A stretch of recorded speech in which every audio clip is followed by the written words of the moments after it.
Welcome to Base Institute Online Coaching. So this is Shekhar.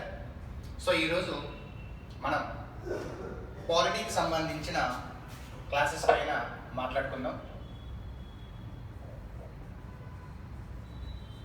So ఓవరాల్గా మనకి ఇక్కడ constable, SI లాంటి ఎగ్జామ్స్లో పాలిటీ నుంచి ఎన్ని ప్రశ్నలు అడుగుతున్నాడు, ఎన్ని మార్క్స్ స్కోర్ చేస్తున్నాడు, ప్రశ్నలు ఏ విధంగా అడుగుతున్నాడు, ఎందుకు అంటే గతంలో అడిగిన క్వశ్చన్స్ ఇప్పుడు అడిగే క్వశ్చన్స్ కనెక్టెడ్ చాలా తేడా ఉంది. అంటే అప్లికేషన్ ఓరియంటెడ్లో ప్రస్తుతం మనకి ఇక్కడ క్వశ్చన్స్ అనేటివి అడగడం జరుగుతుంది. సో దాని తగ్గట్టు ఇక్కడ స్టూడెంట్ కూడా ప్రిపేర్ కావాలని ఉద్దేశంతో మేము ఈ ఆన్లైన్లో కూడా ఆఫ్లైన్లో అయితే మేము ఎలా బోధిస్తామో అదేవిధంగా అంతకు మించి మీకు ఆన్లైన్ ఇవ్వడానికి ఎప్పటికీ మా ఈ బేస్ ఇన్స్టిట్యూట్ అనేది ముందుంటుంది. సో దానిలో భాగంగా ఈరోజు నేను మీకు పాలిటిక్స్ సంబంధించిన అంశాలపైన ప్రస్తుతం కాంట్రవర్సీ టాపిక్స్ కావచ్చు, కాంట్రవర్సీ కేసెస్ కావచ్చు, ప్రస్తుతం ఏపీ తెలంగాణ జరుగుతున్న కొన్ని రాజ్యాంగ వ్యతిరేకమైన కొన్ని అంశాలపైన న్యాయస్థానాలు తీర్పులు ఇవ్వడం, సో అలాంటి అన్ని అంశాలపైన కూడా మనం క్లారిటీగా చర్చించుకుందాం.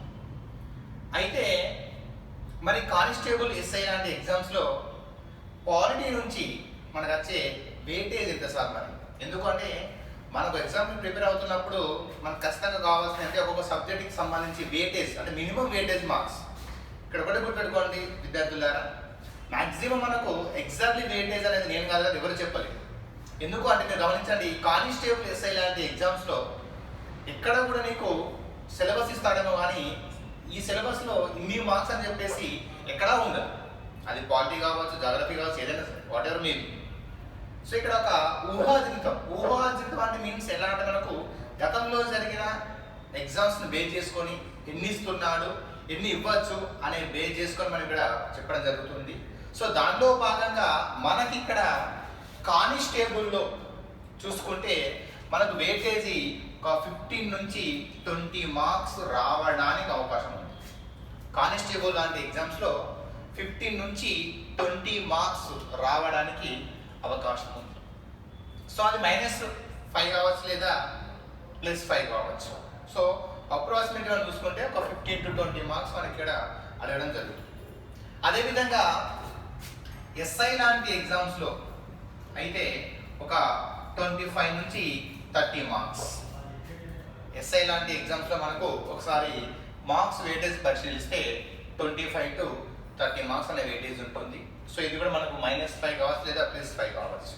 ఎందుకంటే ఒక్కోసారి మనకు ఆ ఫిగర్ అనేది దాటచ్చు. ఎందుకంటే మన రీసెంట్గా జరిగిన మనకు తెలంగాణలో జరిగిన గ్రూప్ 4 ఎగ్జామ్లో పాలిటీ నుంచి జిఎస్ పేపర్లో 34 మార్క్స్ ఇచ్చారు. 34 క్వశ్చన్స్ ఫ్రమ్ ఓన్లీ పాలిటీ.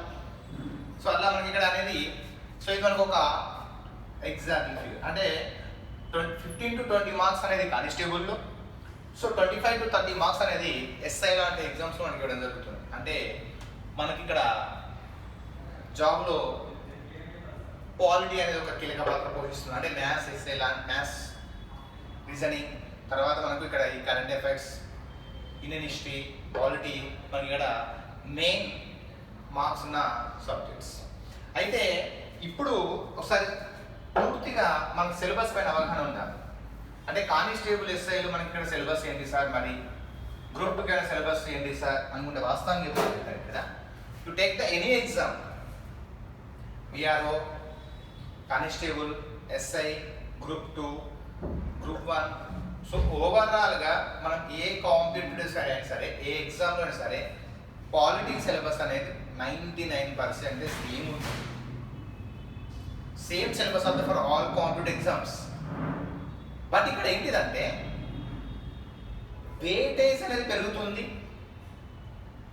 ఓకేనా? గ్రూప్ 2 లాంటి ఎగ్జామ్స్ అయితే ఏపీలో 75 మార్క్స్ ఉంది, తెలంగాణలో గ్రూప్ 2లో 50 మార్క్స్ ఉంది. అవునా? సో ఇక్కడ సిలబస్ ఏం చేస్తారంటే మన రెండింటికి సేమ్ సిలబస్.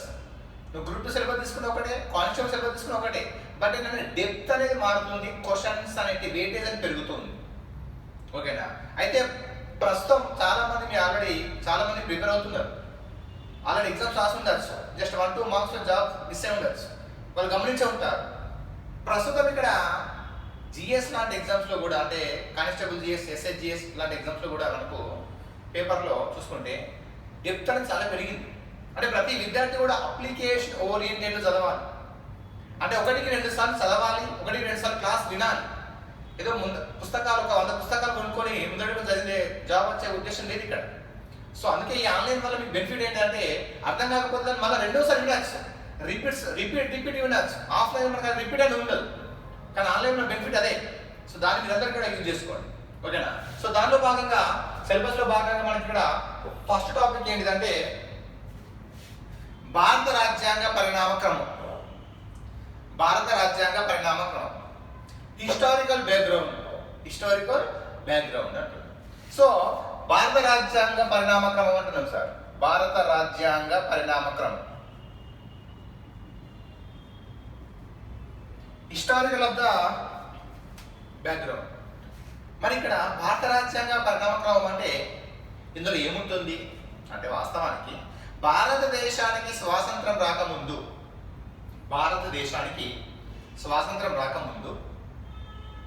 భారతదేశాన్ని బ్రిటిష్ వాళ్ళు పరిపాలించడం జరిగింది. బ్రిటిష్ వాళ్ళు మనని ఇక్కడ ఈస్ట్ ఇండియా అనే కంపెనీ ద్వారా భారతదేశం బ్రిటిష్ పరిపాలించారు. భారతదేశం యొక్క పరిపాలన కోసం ఇక్కడ బ్రిటిష్ వాళ్ళు ఏం చేశారు, 1773 నుంచి 1947 independent act, Indian independent act, 1773 regulating act నుంచి ఇండియన్ ఇండిపెండెంట్ యాక్ట్. సో అంటే భారతదేశాన్ని బ్రిటిష్ వాళ్ళు ఎలా పరిపాలించారు, ఈ చట్టాలు ప్రస్తుతం మన రాజ్యాంగంలో కీలక పాత్ర పోషించాయి. బ్రిటిష్ వాళ్ళు చేసిన ఈ చట్టాలు మన రాజ్యాంగానికి ప్లస్ మన ప్రస్తుతం ఉన్న నడుస్తున్న కాలానికి ఎంతోగా ఇవి ఉపయోగపడుతున్నాయి. మరి అలా బ్రిటిష్ వాళ్ళు ఏ చట్టం ద్వారా ఎలాంటి అంశాలను భారతదేశంలో ప్రవేశపెట్టారు మనం కొంచెం క్లారిటీగా తెలుసుకుంటే, బ్రిటిష్ వాళ్ళు ప్రవేశపెట్టిన చట్టాలలో ఏ అంశాలు ప్రస్తుతం భారతదేశంలో అమలవుతున్నాయి, నిజమేనా కాదా అంటే బ్రిటిష్ వాళ్ళు ప్రవేశపెట్టిన చట్టాలు అంటే భారతదేశంలో నిజంగా ఉన్నాయంటే ఉన్నాయి. మన వాస్తవానికి ఇప్పుడు మనం అంటాం, మీరు ఈ మధ్య ఇనే ఉంటారు ఆర్డినెన్స్ అని చెప్పేసి వర్డ్. ఏపీలో తెలంగాణలో గవర్నర్, సెంట్రల్లో అయితే రాష్ట్రపతి ఆర్డినెన్స్ జారీ చేస్తాడు, రాష్ట్రంలో అయితే గవర్నర్ ఆర్డినెన్స్ జారీ చేస్తాడు. ఈ ఆర్డినెన్స్ అనేది వాస్తవానికి బ్రిటిష్ వాళ్ళు మనకు ప్రవేశపెట్టారు 1861 కౌన్సిల్ చట్ట ప్రకారం. 1861 కౌన్సిల్ యాక్ట్ అంటారు. 1861 council act. The British government introducing the ordinance in the act of the 1861 council act.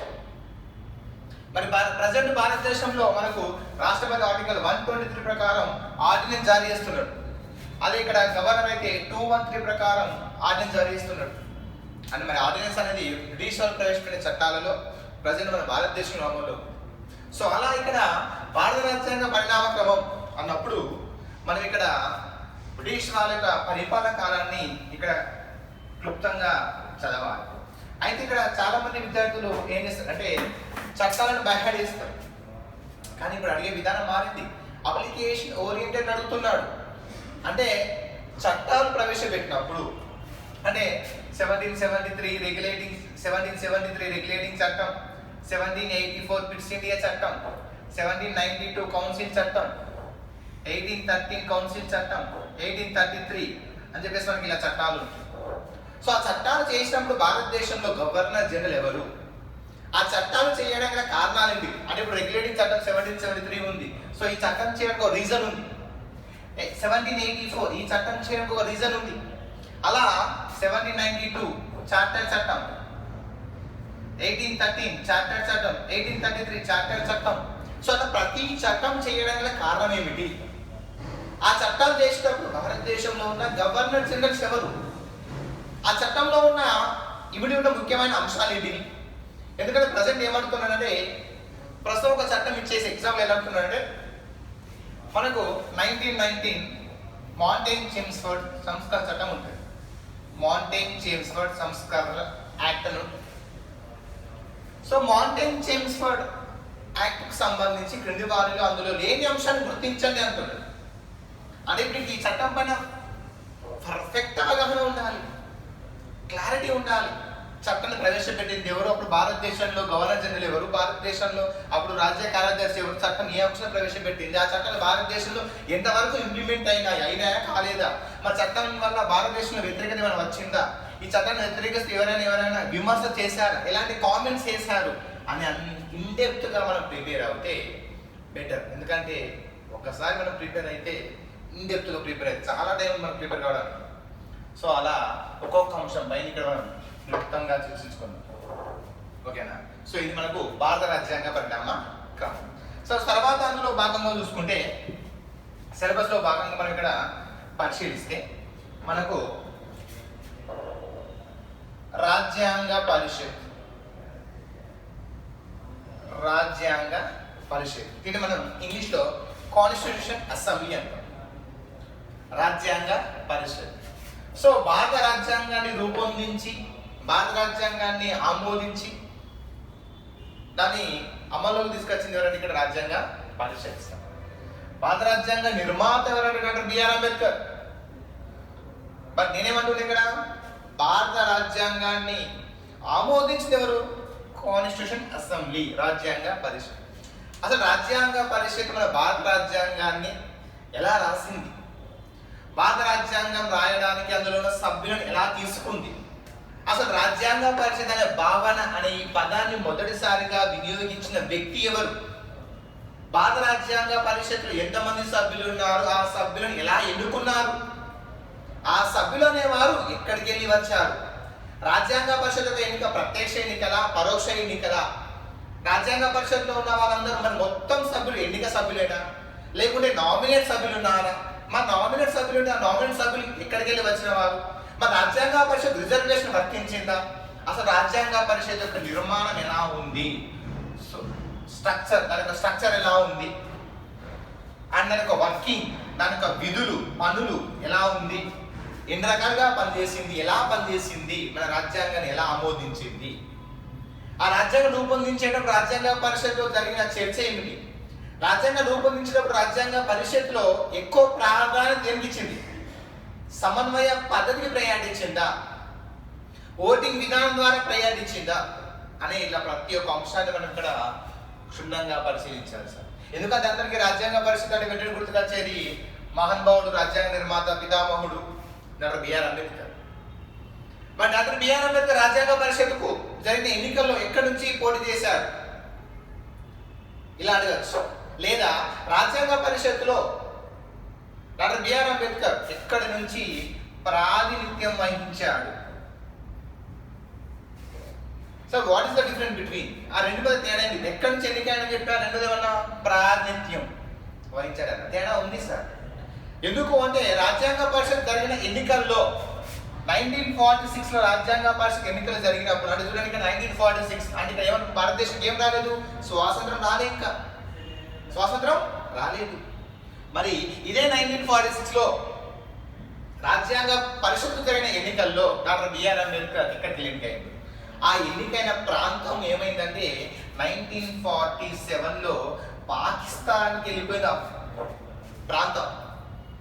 ఎందుకంటే 1946లో భారతదేశం విడిపోలేదు. ఇక్కడ 1947లో భారతదేశం అనేది రెండు ముక్కలు అయిపోయింది కాబట్టి మరి ఆ ముక్కే ముక్క ఇంకో ముక్క పాకిస్తాన్ అనే ముక్క అంటే మరో దేశం పాకిస్తాన్. అయితే ఎక్కడికి అంబేద్కర్ ఎన్నికలు తూర్పు బెంగాల్ నుంచి అంబేద్కర్ ఎన్నికైంది. ఈ తూర్పు బెంగాల్ అనేది ఎక్కడికి వెళ్ళి సార్ తూర్పు బెంగాల్ నుంచి అంబేద్కర్ ఎన్నికైంది. ఈ తూర్పు బెంగాల్ అనేది పాకిస్తాన్ బదిలీ కావడం వల్ల అంబేద్కర్ రాజ్యాంగ పరిషత్ స్థానాన్ని కోల్పోయాడు. సో అందుకే మరి రాజ్యాంగ పరిషత్కి ఎక్కడికి వెళ్ళి ఎన్నిక కావడం జరిగింది. మరి రాజ్యాంగ పరిషత్ ఎన్నికల్లో పోటీ చేసి ఒక వ్యక్తి ఓడిపోయింది.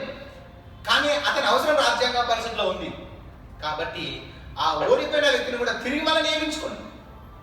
సో అలా ఓవరాల్గా నువ్వు చదవాల్సిన కాన్సెప్ట్ ఇక్కడ అంటే రాజ్యాంగ పరిషత్లో ప్రకారం చూసుకుంటే అమల్లోకి వచ్చినప్పుడు రాజ్యాంగం ఎప్పుడు అమలుకి వచ్చింది సార్ 26/1/1950. మరి రాజ్యాంగం అమల్లోకి వచ్చినప్పుడు ఎన్ని షెడ్యూల్స్ ఉన్నాయి, ప్రజెంట్ 12 షెడ్యూల్స్ ఉన్నాయి, అప్పుడు 395 ఆర్టికల్స్ ఉన్నాయి. ఇవన్నీ కూడా మనకు కామన్ బిట్స్. ఇంత సింపుల్ ఎగ్జామ్ అడిగితే ప్రిపేర్ అయ్యే ప్రతి అభ్యర్థి కూడా ఎగ్జామ్ రాయగలుగుతారు. సో మనం దీంతో పాటు కాన్సెప్ట్ ఇన్డెప్త్ అనాలిసిస్ ప్రకారం మన సబ్జెక్ట్ మనం ఇక్కడ నేర్చుకుందాం కూడా. ఓకేనా. సో అలా ఇక్కడ ఈ టాపిక్ పైన మనకు ఇన్ డెప్త్ అనాలిసిస్ మనం ఇక్కడ పరిశీలిద్దాం. ఇది మనకు రాజ్యాంగ పరిషత్ అంటే ఎలా ప్రిపేర్ కావాలి ఏంటిది. ఎందుకంటే సిలబస్ రాసుకుంటాం సార్, సిలబస్ రాసుకున్నాం, కానీ సిలబస్ మనం ఎలా ప్రిపేర్ కావాలి, ఎలా అడుగుతున్నాడు, ఇన్ డెప్త్ ఏంటిది అనే అంశం పైన కూడా నీకు క్లారిటీ ఉండాలి. ఓకేనా. సో నెక్స్ట్ ప్రవేశిక. నేను నెక్స్ట్ టాపిక్ ప్రవేశిక సార్. ప్రియంబుల్ అంటాం, ఇంగ్లీష్లో అయితే ప్రియంబుల్, తెలుగులో ప్రవేశిక అంటాం. 99.9% sir, 99.9%. You take the any exam, ఏ ఎగ్జామ్ తీసుకో, 99% ఎగ్జామ్లో ఖచ్చితంగా బిట్టుండే ఏరియా ఏంటి సార్ అంటే ప్రియంబుల్ సార్. ఇంగ్లీష్లో ప్రియంబుల్ అంటాం, తెలుగులో ప్రవేశిక. You take the any exam, then must and should minimum of the 1 mark of the minimum 1 mark. ఖచ్చితంగా ఒక ప్రశ్న ఉంటుంది, మినిమం ఒక ప్రశ్న, మాక్సిమం ఎన్నైనా కావచ్చు. అంటే ప్రశ్న రావడానికి మెయిన్ ఏరియా, ముఖ్యమైన ఏరియా సార్ ప్రవేశిక అనేది. సార్ సింపుల్గా మన ప్రవేశిక మీద చాలాసార్లు ఎగ్జామ్ అడిగిండు. అంటే ప్రవేశికలో ప్రారంభమయ్యే పదాలు: we the people of India, భారత ప్రజలమైన మేము, సర్వసత్తాక, సామ్యవాద, లౌకిక, ప్రజాస్వామ్య, గణతంత్ర. అంటే sovereign, socialist, secular, democracy, republic. సర్వసత్తాక, ఓకేనా, సామ్యవాద, లౌకిక, ప్రజాస్వామ్య, గణతంత్ర. ఈ పదాలు వరుస క్రమంలో అమర్చండి. లేదా ప్రవేశికను ఎన్నిసార్లు సవరించారు, ప్రవేశిక అనే భావన ఎక్కడికి తీసుకున్నారు, ఈ మనకు ఎగ్జామ్లో కామన్గా అడిగే రెగ్యులర్ బిట్స్ చేస్తాం. సో మళ్ళీ ఇదే బిట్స్ రిపీట్ అయ్యి అనుకోండి, నో ప్రాబ్లం, మీరు చేయగలుగుతారు. Because of your serious aspirants, I know that. మరి ఇక్కడ ప్రవేశికలో అసలు క్వశ్చన్స్ ఏమవుతుందంటే, భారతదేశం ఎప్పుడు సార్వభౌమాధికార గల దేశంగా ఆవిర్భవించిందంట. అసలు సార్వభౌమాధికారం అంటే అర్థం ఏమిటి అంటాడు. లేదా లౌకిక దేశం అంటున్న భారతదేశం, లౌకిక దేశం అంటే ప్రపంచంలో లౌకిక దేశం, భారతదేశం ఉండే లౌకిక దేశం థియోక్రటికా, సెక్యులర్ అంటే సెక్యులర్, థియోక్రటిక్ కాదు. So what is the difference between the theocratic country and secular country? మరి భారతదేశం ఎందుకు ఈ విధానం తీసుకుంది, భారతదేశం ఎందుకు ఈ లౌకికవాదాన్ని ఆచరిస్తుంది? మనం ఇప్పుడు అందాం సార్, ఏమన్నాం? సర్వసత్తాక, రెండవది సామ్యవాదం, మూడవది లౌకికవాదం, నాలుగవది ప్రజాస్వామ్యం, ఐదవది గణతంత్రం. సో 5 పదాలు వాడుకున్నాం. దీనికి చాలా పదాలు ఉంటాయి సార్. సర్వసత్తాక, సామ్యవాదం, లౌకిక, ప్రజాస్వామ్యం, గణతంత్రం కాకుండా సామాజిక న్యాయం, ఆర్థిక న్యాయం, రాజకీయ న్యాయం, స్వేచ్ఛ, సమానత్వం, సౌభ్రాతత్వం. మనం ప్రతి అంశాన్ని కూడా అంటే టాపిక్లో మళ్ళీ మనం క్లియర్గా మాట్లాడుకుంటాం. ఓకేనా. ఇది ఒక ట్రైలర్. సినిమాకు ముందు మనకి ఎలాగైతే సినిమా ఎలా ఉంటుందో చూపిస్తారో అలాగే మనం టాపిక్ వెళ్ళే ముందు ఇది ఒక ట్రైలర్ లాంటిది. ఓకేనా. సో మరి ఈ 5 పదాలు అనేవి భారత రాజ్యాంగం నుంచి అమల్లోకి వచ్చినప్పటి నుంచి 5 పదాలు ఉన్నాయా అంటే లేవు. అంటే ప్రస్తుత రాజ్యాంగంలో 5 పదాలు ఉన్నాయి: సర్వసత్తాక, సామ్యవాద, లౌకిక, ప్రజాస్వామ్య, గణతంత్ర. కానీ అదే 1950 జనవరి 26న భారత రాజ్యాంగం అమల్లోకి వచ్చినప్పుడు మనం ఒకసారి పరిశీలిస్తే ఇక్కడ ఈ 2 పదాలు లేవు సార్. అంటే భారతదేశం రాజ్యాంగం అమల్లోకి వచ్చినప్పుడు భారతదేశం యొక్క స్వరూపం ఏమిటి, భారతదేశం యొక్క స్వరూపం ఎలా ఉంది ఇక్కడ అంటే సర్వసత్తాక, ప్రజాస్వామ్య, గణతంత్ర మాత్రమే చెప్పాలి. భారత రాజ్యాంగం అమల్లోకి వచ్చినప్పుడు భారతదేశం యొక్క స్వరూపాన్ని గుర్తించండి అన్నాం. మరి 2 పదాలు ఎప్పుడు వచ్చినాయి, 2 పదాల యొక్క స్వరూపం వచ్చిన భారతదేశ స్వరూపం ఎలా మారింది, వీటి యొక్క అర్థాలు ఏంటి, ప్రతి పదం యొక్క అర్థం ఏమిటి, దీనికి సంబంధించిన ప్రవేశికకు సంబంధించిన కేసులు, ప్రవేశికకు సంబంధించిన కేసెస్ ఏమున్నాయి, బేరుబారి కేసు, కేశవనంద భారతి కేసు. ఓకేనా. సో అలా అతి ముఖ్యమైన టాపిక్ సార్ మనకి ప్రియంబుల్ అనేది. సో కాన్సెప్ట్ ఓరియంటెడ్ అనేది కూడా మనకు క్లాస్ అనేది చెప్పడం జరుగుతుంది. సో అలా సో ఎగ్జామ్లో మనకు ఖచ్చితంగా నాకు ఒక 1 మార్క్ కావాలి అనే వారికి మాత్రం ఈ ఏరియా నుంచి అయితే 99.9% ఖచ్చితంగా ఉండే ఏరియాస్. ఓకేనా, ఈ ప్రియంబుల్ అనే టాపిక్ నుంచి. ఓకేనా, సో దాంట్లో భాగంగా నెక్స్ట్ సిలబస్ చూసుకుంటే భారత భూభాగం.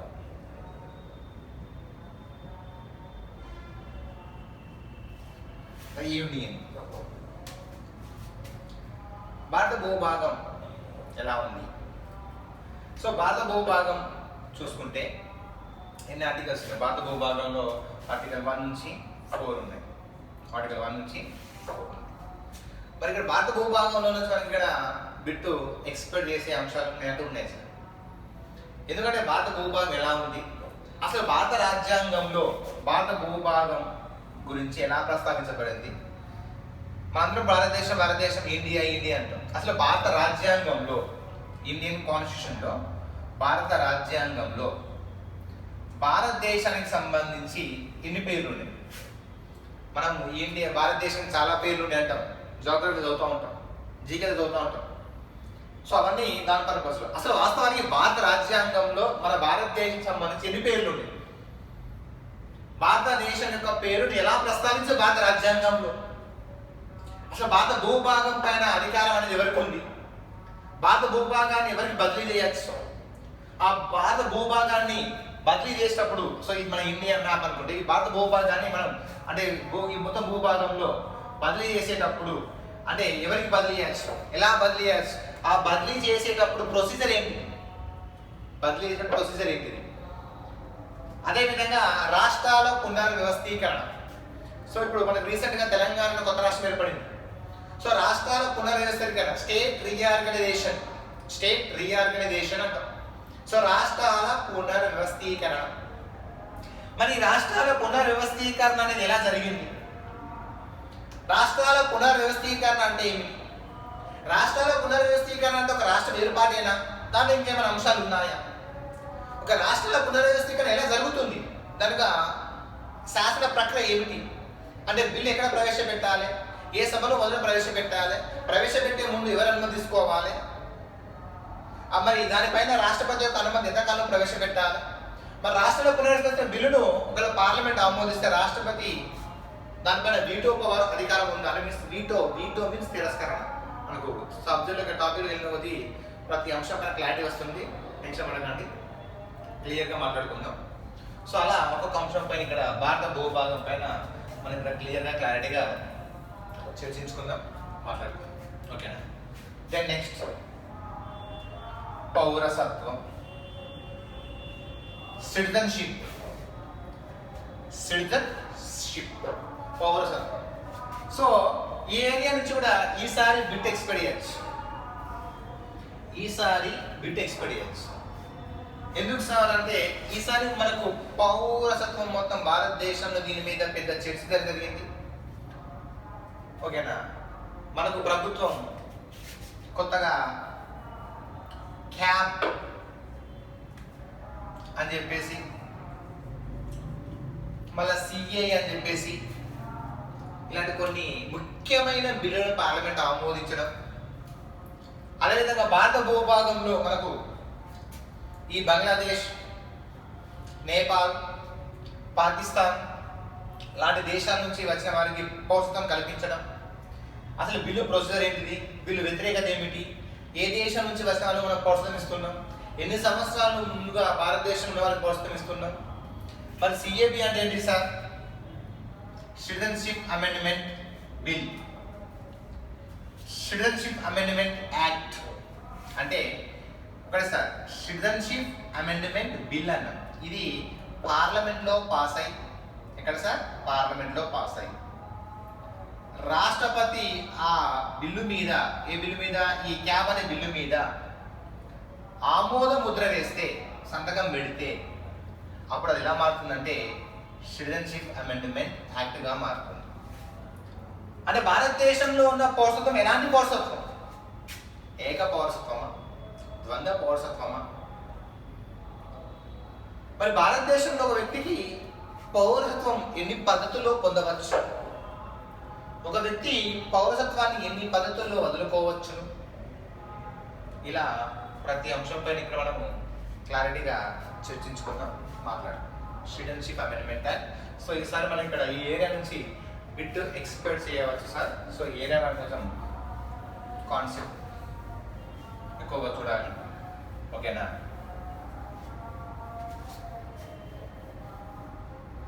తర్వాత అందులో సిలబస్లో భాగంగా నెక్స్ట్ టాపిక్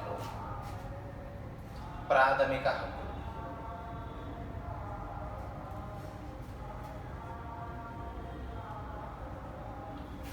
ప్రాథమిక హక్కులు, ఫండమెంటల్ రైట్స్.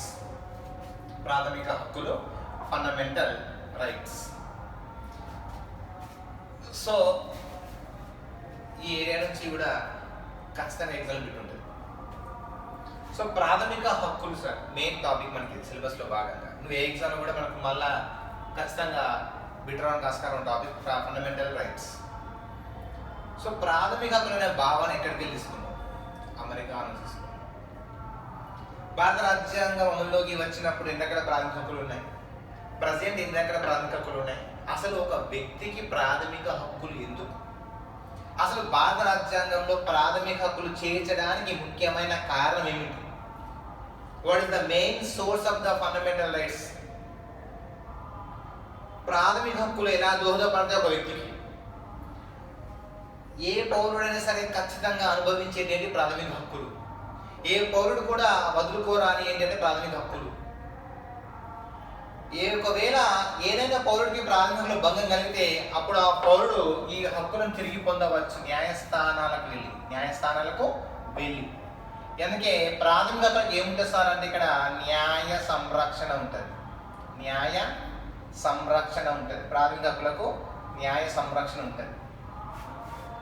అంటే ఈ న్యాయస్థానాలు రిట్స్ ద్వారా ప్రతి పౌరుడికి ప్రాథమిక అమలు చేస్తారు. అంటే ఏ పౌరుడికైతే తన యొక్క రాజ్యాంగం ప్రసాదించిన ప్రాథమిక హక్కులు పొందలేకపోతున్నాడో, రాజ్యాంగం ప్రసాదించిన ప్రాథమిక హక్కులు భంగం కలుగుతుందో, అప్పుడు ఆ వ్యక్తి న్యాయస్థానాలకు వెళ్ళి న్యాయస్థానాలు ఆ హక్కులను రిట్స్ రూపంలో తిరిగి ఆ పౌరుడికి అందిస్తాయి. సో అలా ఇందులో మనకు ప్రతి ఆర్టికల్స్ మనకి ఇందులో చూసుకుంటే ఆర్టికల్ 12 నుంచి ఆర్టికల్ 35 వరకు ఉంటాయి సార్.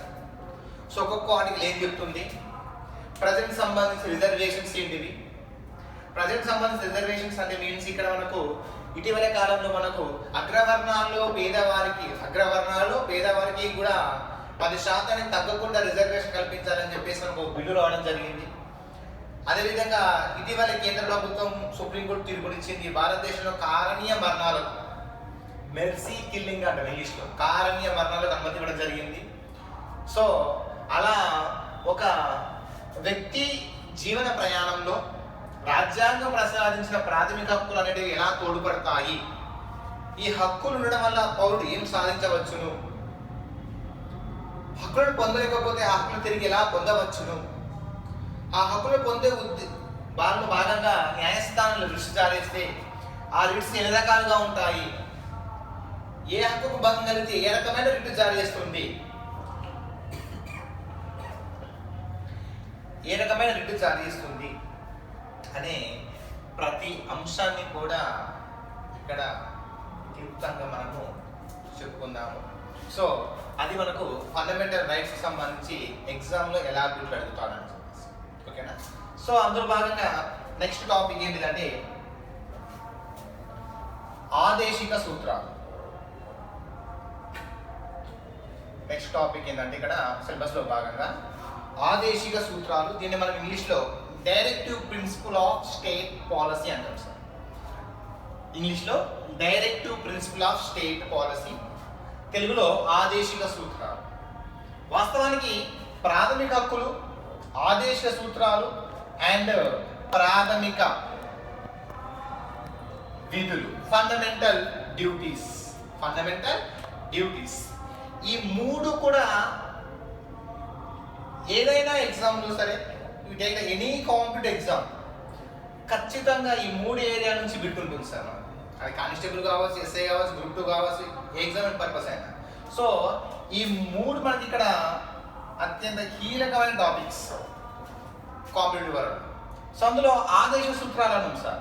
అంటే హక్కులు అనేవి ఎవరికి సంబంధించి అని చెప్పిన మన ఎగ్జామ్లో పాయింట్ ఆఫ్లో ఒక వ్యక్తికి సంబంధించిన హక్కులు, ఒక పౌరుడు సాధించడానికి కావలసిన కొన్ని హక్కులు. మరి ఆదేశిక సూత్రాలు దేనికి సార్ అంటే ఇక్కడ చూడండి పేరులో సార్ ఆదేశిక సూత్రాలు అంటే కొన్ని రూల్స్ అండ్ రెగ్యులేషన్స్ అంటే ఆదేశిస్తున్నాయి, కొన్ని సూత్రాలు ఆదేశిస్తున్నాయి. ఎవరికి ఇస్తున్నాయి? మరి రాజ్యాంగంలో ఎవరికి ఇచ్చారు సూత్రాలు అంటే ప్రభుత్వానికి, the guidance of the government. అంటే ప్రభుత్వం ఎలా పనిచేయాలి, ప్రభుత్వం ప్రజలకు ఏమి ఇవ్వాలి, ప్రజలు ప్రభుత్వం దగ్గర నుంచి ఏం ఆశిస్తున్నారు, అంటే ప్రభుత్వం పరిపాలించేటప్పుడు ఎలా పరిపాలించాలి అనేది ఒక set of rules and regulations, ఒక గైడెన్స్ అనేది రాజ్యాంగ ప్రభుత్వానికి ఇచ్చింది sir.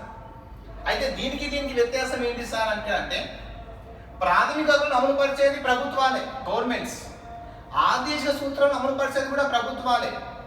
So what is the difference between? మరి ఆ రెండింటి మధ్య తేడా ఏంటిది ఇక్కడ అంటే ఒకటే సార్, ప్రభుత్వం ప్రాథమిక హక్కులకు భంగం కలిగితే నువ్వు న్యాయస్థానాలకు వెళ్ళి తిరిగి పొందవచ్చు నీ హక్కులను. కానీ ఆదేశ సూత్రాలు కూడా ప్రభుత్వాలు అమలు చేయవచ్చు, అమలు చేయకపోవచ్చు. అది ఎవరి మీద ఆధారపడి ఉంటుంది అంటే ప్రభుత్వం మీద ఆధారపడి ఉంటుంది. అంటే ఇక్కడ ఏం లేదు సార్ అంటే న్యాయ సంరక్షణ లేదు. There is no judicial review of the direct principle of state policy. ఆదేశ సూత్రాలు అనేటివి న్యాయ సంరక్షణ అనేది లేవు. సో ఇలా ఈ రెండింటి మీద కంపారిజన్ ఏరియా ఉండాలి కాన్సెప్ట్ ప్రిపేర్ కావాలంటే. అంతేగాని ప్రాథమిక హక్కులు ఆర్టికల్ 12 to 35, ఆదేశ సూత్రాలు 36 to 51 ఆర్టికల్స్, ఇవి ఐర్లాండ్, ఇవి అమెరికా నుంచి ఇలా ప్రతి ఒక్కరు ప్రిపేర్ అవుతారు సార్. ప్రజెంట్ ట్రెండ్ తగ్గట్టుగా కాన్సెప్ట్ వైజ్ ప్రిపేర్ కావాలా. కాన్సెప్ట్ వైజ్ నేను చెప్పడానికి ఇక్కడ ఈ బేస్ ఇన్స్టిట్యూట్ ఉంది మనకు. సో ఆన్లైన్లో అంటే ఆఫ్లైన్ తగ్గట్టు దానికి మించి చెప్తున్నాం ఇక్కడ మీకు. సో ఒకటికి 2 సార్లు వినొచ్చు అర్థం కాకపోయినా, కానీ ఆఫ్లైన్ చాయిస్ ఉండదు మీకు. ఓకేనా? సో అలా వీటి మధ్య వేరియేషన్ ఏంటిది, బిట్ ఎలా అడుగుతున్నాడు అనే అంశంపై మనం ఇక్కడ మాట్లాడుతున్నాం టాపిక్ అయిన తర్వాత. దెన్ నెక్స్ట్ ఫండమెంటల్ డ్యూటీస్, ప్రాథమిక విధులు అన్నాం. ప్రాథమిక విధులు అన్నాం సార్. అంటే మరి రాజ్యాంగం నీకు హక్కులు ఇచ్చింది, అదేవిధంగా ప్రభుత్వానికి ఒక గైడెన్స్ ఇచ్చింది. ప్రభుత్వం ఆ హక్కులను అంటే ఆ సూత్రాలను అమలు చేయకపోవచ్చు. మరి పౌరుడిగా మనకంటూ కొన్ని విధులు ఉండాలి, మనకంటూ కొన్ని బాధ్యతలు ఉండాలి, మనకంటూ ఒక కర్తవ్యం ఉండాలి. సో మనకంటూ కొన్ని డ్యూటీస్ ఉండాలి. అంటే ఒక దేశ పౌరుడిగా నీకంటూ కొన్ని కర్తవ్యాలను, డ్యూటీస్ని తెలియజేసేది ఇక్కడ ఏంటంటే ప్రాథమిక విధులు. సో ఈ విధులు కూడా ఎలాంటివి సార్ అంటే రాజ్యాంగంలో కొన్ని విధులు చెప్పారు. ఆ విధులను పాటించడమా పాటించకపోవడం అనేది పౌరుడిగా నీ ఇష్టం. బట్ నేను రాజ్యాంగం ప్రకారం నేను కొన్ని నీకు విధులు తెలియజేస్తున్నాను. ఓకేనా? సో ఈ విధుల కూడా ఇక్కడ ఏం చేస్తారంటే న్యాయ సంరక్షణ లేవు. ఎందుకంటే ఇవి ఎవరి మీద ఆధారపడతాయి అంటే పౌరుడి మీద ఆధారపడతాయి, మన మీద ఆధారపడతాయి. అంటే ప్రాథమిక విధులను పాటించడమా పాటించకపోవడం అనేది మన ఇష్టం. ఆదేశ సూత్రాలను అమలు చేయడమా చేయకపోవడం అనేది ప్రభుత్వాల ఇష్టం. కానీ ప్రభుత్వాలు ఖచ్చితంగా అమలు చేయాల్సిన ఏంటి సార్ అంటే ప్రాథమిక. సో ఇలా ఈ 3 టాపిక్స్ని కూడా మనం కంపారిజన్లో ప్రిపేర్ కావాలి ఇక్కడ. ఓకేనా? సో ఇది మనకు సిలబస్లో భాగంగా fundamental rights and directive principles and fundamental duties. ఓకేనా? మళ్ళీ నెక్స్ట్ టాపిక్ సిలబస్లో భాగంగా చూసుకుంటే ఇంకా సో మనకు ఈ చెప్పే సిలబస్ అనేది ప్రతి ఎగ్జామ్కి ఉంటుంది సార్. ఓన్లీ కానిస్టేబుల్, ఎస్ఐ లాంటి ఎగ్జామ్ కాకుండా ప్రతి ఎగ్జామ్కి కూడా ఈ సిలబస్ అనేది ఉపయోగపడుతుంది. ఓకేనా?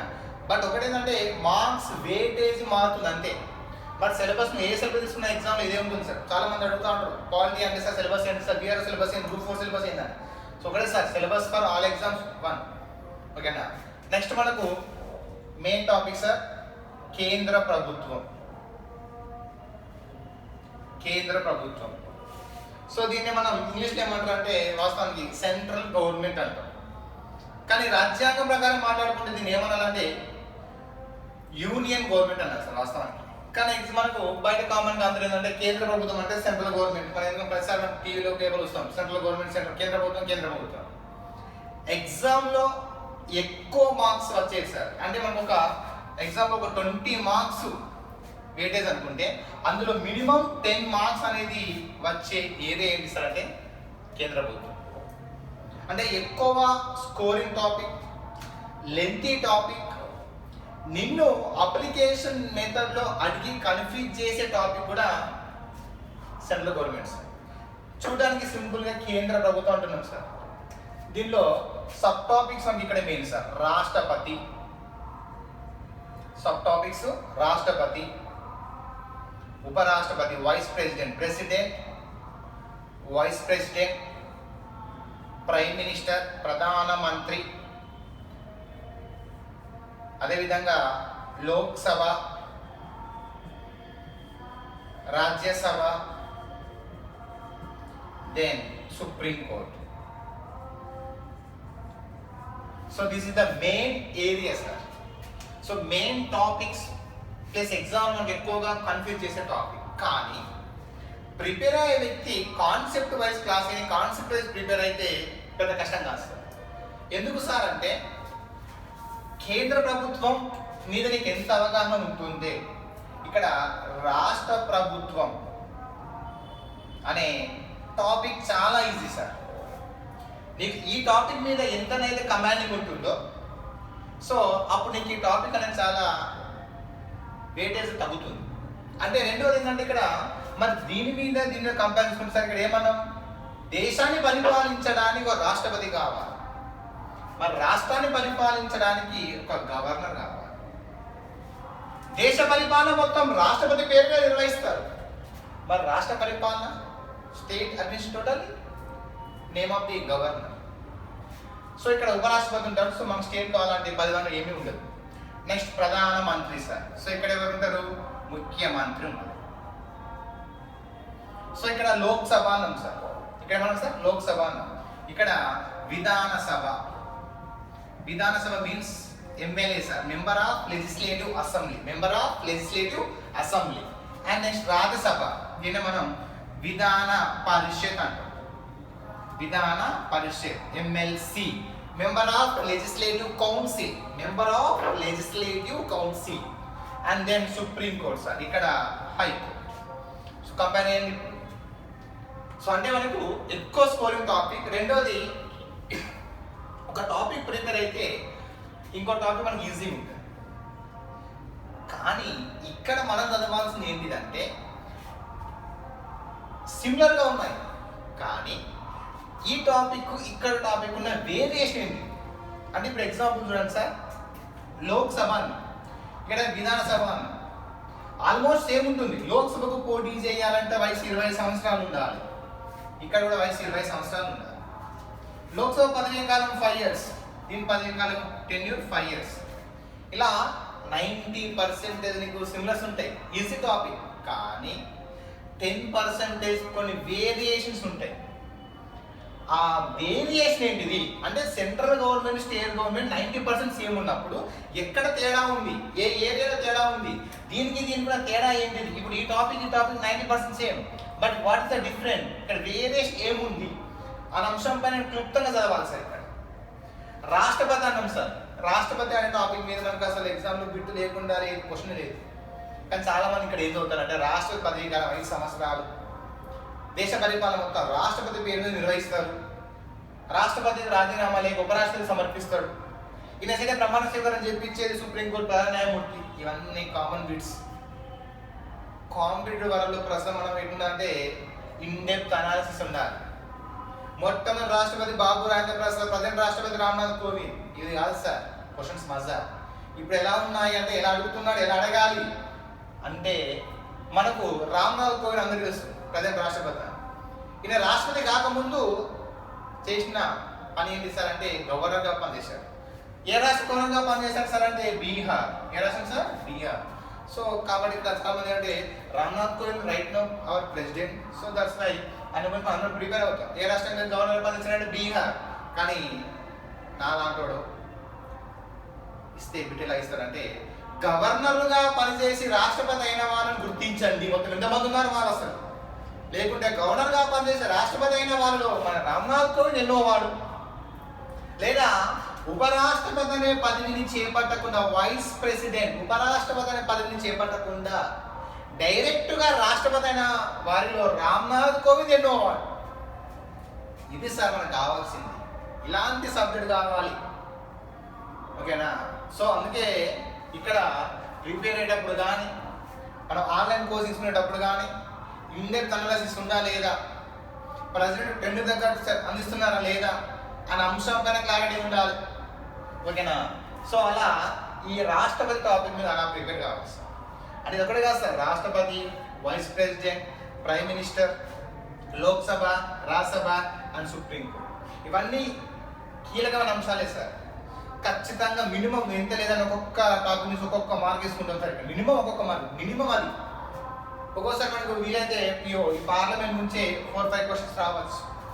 సుప్రీంకోర్టు మన కాంట్రవర్సీ సుప్రీంకోర్టు, ఈ మధ్య సుప్రీంకోర్టు చాలా కీలకమైన తీర్పులు ఇచ్చింది. ఇంకా మెర్సీ కిల్లింగ్, కారణ్య మరణం అని చెప్పేసి, ముస్లింలలో త్రిబుల్ తలాక్ అని చెప్పి విడాకులకు సంబంధించి కావచ్చు, అయోధ్య రీసెంట్గా అయోధ్య కేసు సంబంధించి కావచ్చు. ఓకేనా? ఇప్పుడు ప్రజలు నడుస్తున్న COVID-19 సంబంధించి కొన్ని తీర్పులు ఇవ్వడం జరిగింది. ఇలా సుప్రీంకోర్టు నుంచి వచ్చిన తీర్పులు మనకు ఈ కరెంట్ అంశాలకు జత చేసి ఇక్కడ క్లాస్ ఇవ్వడం జరుగుతుంది. సో అదేవిధంగా కేంద్ర ప్రభుత్వం మనకి next topic state government. So దీనిపైన కమాండింగ్ ఉంటే దీని కమాండింగ్ ఉన్నట్టు. ఓకేనా? సో ఇది మనకు central and state government sir. So ఎగ్జామ్లో ఎక్కువగా వేటేజ్ ఉన్న ఏరియాస్ సార్ ఇవన్నీ కూడా. ఓకేనా? సో తర్వాత మనకు చిన్న కొన్ని టాపిక్స్ ఉన్నాయి సార్. ఇక్కడ వరకు మనకు మెయిన్ టాపిక్స్ సార్. అంటే దీని తర్వాత సిలబస్లో టాపిక్స్ అనేది మెయిన్గా మనకు అంటలేను. బట్ ఏంటంటే బిట్ రావడానికి అవకాశం ఉంది, ఉండకపోవచ్చు. బట్ ఇప్పటిదాకా చెప్పిన టాపిక్స్ అన్నీ కూడా ఖచ్చితంగా ఎగ్జామ్లో బిట్ ఉండే ఏరియాస్. ఇప్పుడు చెప్పేది రాని ఏరియాస్ అని కాదు, ఆప్షనల్. వాడు ఇవ్వచ్చు, ఇవ్వకపోవచ్చు, మన చేతిలో లేదు. ఓకేనా? రావని చెప్పడం కుదరదు, వాస్తవం కూడా కాదు. సో ఆప్షన్ కింద వెళ్ళిపోతారు. ఓకేనా? ఒక్కోసారి మనకు ఈ ఏరియాస్ నుంచి కూడా మార్క్స్ రావడానికి చాలా అవకాశం ఉంది ఎక్కువగా. ఓకేనా? సో అందులో భాగంగా మనం చూసుకుంటే స్థానిక సంస్థలు, లోకల్ బాడీస్ సార్. స్థానిక సంస్థలు దీన్ని మనం ఇంగ్లీష్లో ఏమంటారంటే లోకల్ బాడీస్ అంటాం. ఓకేనా?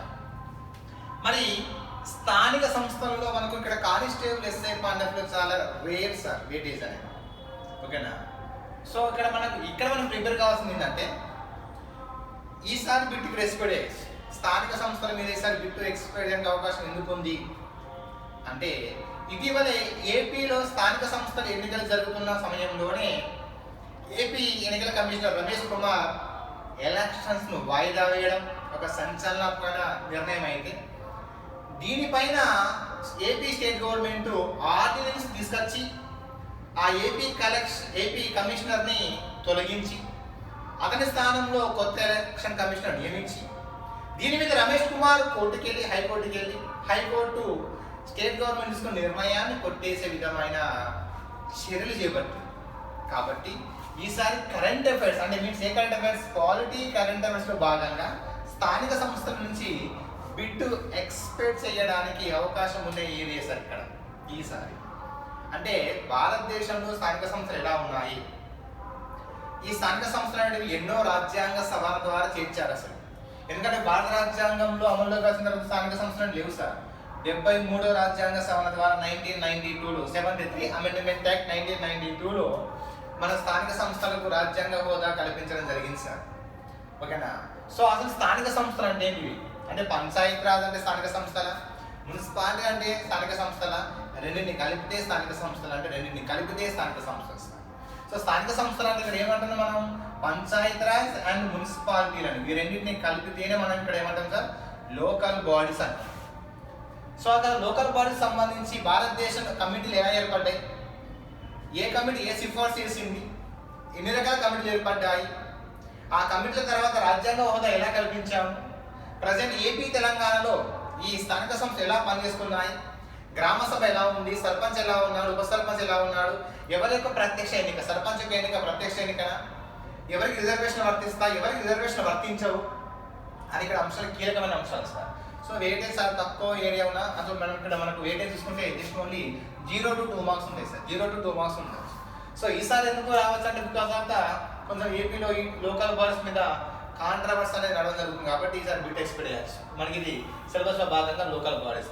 ఈ ఏరియాలోంచి ఎక్కువ మార్క్స్ ఎక్కడ వస్తాయి సార్ అంటే గ్రూప్ 3లో వస్తాయి సార్. ఓకేనా? రైట్. సో నెక్స్ట్ టాపిక్ ఏంటంటే కేంద్ర రాష్ట్రాల మధ్య సంబంధాలు, సెంట్రల్ స్టేట్ రిలేషన్షిప్. సో కేంద్ర రాష్ట్రాల మధ్య సంబంధాలు అంటే ఇక్కడ ఏం సార్, కేంద్రానికి రాష్ట్రాల మధ్య సంబంధాలు ఎలా ఉన్నాయి? సో కేంద్రం యొక్క పవర్స్ ఏంటిది, స్టేట్ గవర్నమెంట్ యొక్క పవర్స్ ఏంటివి, సెంట్రల్ గవర్నమెంట్ యొక్క పవర్స్ ఏంటివి, స్టేట్ గవర్నమెంట్ యొక్క పవర్స్ ఏంటివి, రాజ్యాంగంలోకి ఇద్దరికి పవర్స్ ఎలా డివైడ్ చేసింది, ఎన్ని పవర్స్ డివైడ్ చేసింది. ఇప్పుడు ఎగ్జాంపుల్ సెంట్రల్ గవర్నమెంట్ ఉంది సార్, కేంద్ర జాబితా ఉంది, కేంద్ర జాబితా, సెంట్రల్ లిస్ట్ అంటాం సార్. కేంద్ర జాబితా అంటే ఇప్పుడు కేంద్ర జాబితా ఎన్ని అంశాలు ఉన్నాయి సార్? ఇప్పుడు ఇక్కడ అంటే మనకు 98 అంశాలు ఉన్నాయి సార్. ఇది కరెంట్ అప్డేట్ సార్. గతంలో మనకు 100 అంశాలు ఉన్నాయి. అంటే 100 అంశాల మీద అథారిటీ ఎవరికి ఉందంటే సెంట్రల్ గవర్నమెంట్ ఉంది. బట్ ప్రజెంట్ రైట్ ఇప్పుడు ఎంత అంటే 98 బికాస్ ఆఫ్ రీజన్ జిఎస్టీ ద్వారా 2 అంశాలు తొలగించినాం. అసలు జిఎస్టీ తొలగించిన అంశాలు ఇవి. So GST which amendment act, GST ద్వారా రాజ్యాంగంలో నూతనంగా చేర్చబడిన ఆర్టికల్స్ ఏంటివి? ఈ బిట్టు మన రాసిన తెలంగాణలో గ్రూప్లో అడిగాడు. జిఎస్టీ ద్వారా రాజ్యాంగంలో చేర్చబడిన ఆర్టికల్స్ 3 ఉన్నాయి కొత్తగా. ఆ 3 ఆర్టికల్స్ ఏంటివి? సో అలా కేంద్ర జాబితా. అదేవిధంగా స్టేట్ లిస్ట్, రాష్ట్ర జాబితా. సో ఇక్కడ 59 సార్. దెన్ గతంలో 61 సార్. Present right 59. అదేవిధంగా థర్డ్ వన్ ఉమ్మడి జాబితా అంటాం సార్. ఉమ్మడి జాబితా, కాంకరెంట్ లిస్ట్ అంటాం సార్. ఇంగ్లీష్లో కాంకరెంట్ లిస్ట్ అంటాం. సో 52 ఉన్నాయి. సో అసలు కేంద్ర రాష్ట్రం మధ్య ఎన్ని సంబంధాలు ఉన్నాయి? కేంద్ర రాష్ట్రం మధ్య ఒక అధికార పరిధి ఏంటి, వాటి బార్డర్ ఏంటి, పరిపాలన సంబంధాలు ఏంటివి అంటే పరిపాలించేటప్పుడు ఒకరికొకరు ఎలాంటి రిలేషన్షిప్ ఉండాలి, వాటికి రాజ్యాంగం ఎలాంటి ఆర్టికల్స్ ఇచ్చింది. అదేవిధంగా కేంద్ర రాష్ట్రం మధ్య శాసన సంబంధం అంటే లెజిస్లేటివ్ పవర్స్, చట్టాలు చేసేటప్పుడు ఎవరు ఎలాంటి చట్టాలు చేయాలి, దేనికి లోబడి చట్టాలు చేయాలి, ఏ అంశాల మీద చట్టాలు చేయాలి, ఆ చట్టాలు యొక్క పరిధి ఎక్కడ వరకు ఉంటుంది, దాని యొక్క బార్డర్ ఎక్కడ వరకు ఉంటుంది అని మొత్తం మనకు సెంట్రల్ స్టేట్ రిలేషన్ మీద దీని మీద మనకు కరెంట్ క్వాలిటీ పరంగా బిట్టు రావడానికి ఎక్స్పెక్ట్ చేయొచ్చు. ఓకేనా? నెక్స్ట్ సిలబస్లో భాగంగా నెక్స్ట్ ఏమిటి అంటే రాజ్యాంగబద్ధమైన సంస్థలు. రాజ్యాంగబద్ధమైన సంస్థలు, కాన్స్టిట్యూషనల్ బాడీస్, రాజ్యాంగబద్ధమైన సంస్థలు సార్. సో ఈ రాజ్యాంగబద్ధమైన సంస్థల నుంచి బిట్ ఎక్స్పెక్ట్ చేస్తారు, ఖచ్చితంగా ఉంటుంది. సో రాజ్యాంగబద్ధ సంస్థలు అంటే ఏంటి సార్ అంటే ఫస్ట్ ఇక్కడ నీకు ఏందని వెళ్ళదు sir. So what is the mean by the constitutional body? అసలు రాజ్యాంగబద్ధమైన సంస్థ అంటే ఏమిటో ఫస్ట్ క్లారిటీ ఉండాలి సార్ మనకు. ఆ క్లారిటీ ఉంటేనే అందులో ఉన్న సంస్థల గురించి మాట్లాడుకోవాలి మనం. ఫస్ట్ ఈ పదానికి అర్థం తెలియనప్పుడు అందులో ఉన్న సంస్థల గురించి నువ్వు బట్టి పడితే ఆ చదువు వ్యర్థం సార్. ఒక టాపిక్ ప్రిపేర్ అయ్యేటప్పుడు ఫస్ట్ దాని యొక్క టాపిక్ సంబంధం ఏమిటి, దేనికి సంబంధించింది, దాని ఉద్దేశం ఏమిటి, దాని యొక్క మీనింగ్ ఏమిటి. ఎందుకంటే ఎగ్జామ్లో ఈ క్రింది వాణిలో రాజ్యాంగబద్ధమైన సంస్థ కాని లేదంటాడు. అలాంటప్పుడు అన్ని బట్టి పట్టవచ్చు. ఆ బట్టి పట్టడం కంటే ఫస్ట్ దీని మీనింగ్ తెలిస్తే అది అవునా కాదు చెప్పచ్చు. సింపుల్గా సార్ రాజ్యాంగబద్ధమైన సంస్థలు, ఎందుకంటే మనకు చట్టబద్ధమైన సంస్థలు ఉంటాయి, స్టాట్యుటరీ బాడీస్ అంటాం తెలుగు ఇంగ్లీష్లో. సో ఇక్కడ what is the difference between the constitutional bodies and statutory bodies? ఈ రెండింటి మధ్య వ్యత్యాసం ఏమిటి? చట్టబద్ధమైన సంస్థలకు రాజ్యాంగబద్ధమైన సంస్థలకు తేడా ఏమిటనే అంశాన్ని తెలవాలి సార్ ఇక్కడ. సో రాజ్యాంగబద్ధ మనకు అంటే అలాంటి అంశాలు మీనింగ్ ఏంటిది, సంస్థలు ఏంటిది, ఫుల్ ఫ్లెడ్జ్గా మనకు టాపిక్లో క్లియర్గా మాట్లాడుకుంటాం. టాపిక్స్ ఏముంటాయి ఇక్కడ చూసుకుంటే అటార్నీ జనరల్ ఒక రాజ్యాంగబద్ధమైన సంస్థ. అదేవిధంగా కాగ్ ఏంటి sir, CAG controller auditor general, CAG అనే ఒక సంస్థ కావచ్చు. దెన్ ఎలక్షన్ కమిషన్ కావచ్చు. అదేవిధంగా యూనియన్ పబ్లిక్ సర్వీస్ కమిషన్ కావచ్చు. అదేవిధంగా ఎస్సీ కమిషన్, అదేవిధంగా ఎస్టీ కమిషన్, అదేవిధంగా బీసీ కమిషన్స్. ఇవి రాజ్యాంగబద్ధ సంస్థలు. సార్ మరి అట్లంటే మహిళా కమిషన్ కూడా ఉంది కదా సార్, మరి మహిళా కమిషన్ దీనికి ఎందుకు రాయలేదు సార్? మరి మైనారిటీ కమిషన్ కూడా ఉంది, అని రాశానా? రాయలేదు. అంటే ఈ రెండు సంస్థలు కావు, రాజ్యాంగబద్ధ సంస్థలు కావు. మరి రెండు ఏంటి సార్ అంటే చట్టబద్ధమైన సంస్థలు, స్టాట్యూటరీ బాడీస్. అని రెండే కాదు సార్, చాలా ఉన్నాయి. చట్టబద్ధ సంస్థలు రెండే చాలా ఉన్నాయి. ఎన్హెచ్ఆర్సి, నేషనల్ హ్యూమన్ రైట్స్, జాతీయ మానవ హక్కుల కమిషన్, చట్టబద్ధ సంస్థ. సో ఇక్కడ ఒకటే సింపుల్గా ఇప్పుడు చెప్తా సార్, తర్వాత టాపిక్లో మాట్లాడుకుందాం. రాజ్యాంగబద్ధ సంస్థలు అంటే ఖచ్చితంగా దీనికి ఆర్టికల్స్ ఉంటాయి. ఈ సంస్థలు ఖచ్చితంగా ఆర్టికల్స్ ఉంటాయి. రాజ్యాంగం అనే పుస్తకం, ఇది రాజ్యాంగం అనే పుస్తకం అనుకుంటే పుస్తకంలో ఈ సంస్థల గురించి రాస్తారు, ఖచ్చితంగా రాసి దానికి ఒక ఆర్టికల్ ఇస్తారు. Attorney general 75 article, car 148, election 324, SC commission 338, ST 338A. మరి మహిళా కమిషన్ ఆర్టికల్ లేదు. ఎందుకు లేదు సార్ అంటే రాజ్యాంగ పుస్తకంలో అసలు మహిళా కమిషన్ గురించి లేదు. కానీ మహిళా కమిషన్ ఉంది. ఎక్కడుంది? చట్టబద్ధంగా ఉంది. చట్టబద్ధం అంటే ఏంటిది? ఇయో చట్టబద్ధం. చట్టాలు ఎవరు తయారు చేస్తారు? ఇక్కడ పార్లమెంట్ చట్టాలు రూపొందిస్తుంది. ఎవరు సార్? పార్లమెంట్ చట్టాలు వేస్తుంది. అంటే పార్లమెంట్లో బిల్లు ప్రవేశపెట్టి, పార్లమెంట్లో ఒక బిల్లు ప్రవేశపెట్టి ఆ బిల్లు ద్వారా ఏర్పడే సంస్థలు ఇవి. వీటి అంటే ఒక ఆర్టికల్స్ ఉండవు. వాటి గురించి రాజ్యాంగ పుస్తకంలో ఉండదు. సో మనకు తర్వాత ఇమీడియట్గా మనం క్లాస్లో మాట్లాడుకుందాం. వాటి డిఫరెన్స్ ఏంటివి, ఎలా పనిచేస్తే, విధులు ఏంటివి, ప్రజెంట్ మహిళా commission chairman, minority commission, SC ST BC election commission, ఇవన్నిటి యొక్క చైర్మన్స్. ఇవన్నీ కూడా రాజ్యాంగబద్ధ సంస్థలు కొన్ని టాపిక్, చట్టబద్ధమైన సంస్థలు అనేది ఒక టాపిక్ సార్. ఓకేనా? సో ఇలా మనకు సిలబస్లో భాగంగా ఇవ్వడం జరిగింది. ఇది మనకు ఓవరాల్గా సార్ కానిస్టేబుల్ ఎస్ఐ ఎగ్జామ్ సంబంధించిన సిలబస్. ఓవరాల్గా మనకు కానిస్టేబుల్ ఎస్ఐ ఏ ఎగ్జామ్ కైనా సరే మనకు ఓవరాల్గా బేసికల్గా ఉండే సిలబస్ ఇది మన కానిస్టేబుల్ ఎస్ఐ. సో తర్వాత మనం ఒక్కొక్క టాపిక్ పైన క్లియర్ కట్గా మాట్లాడుకుందాం. ఇది సిలబస్ గురించి మీకున్న అవగాహన. Okay, thank you.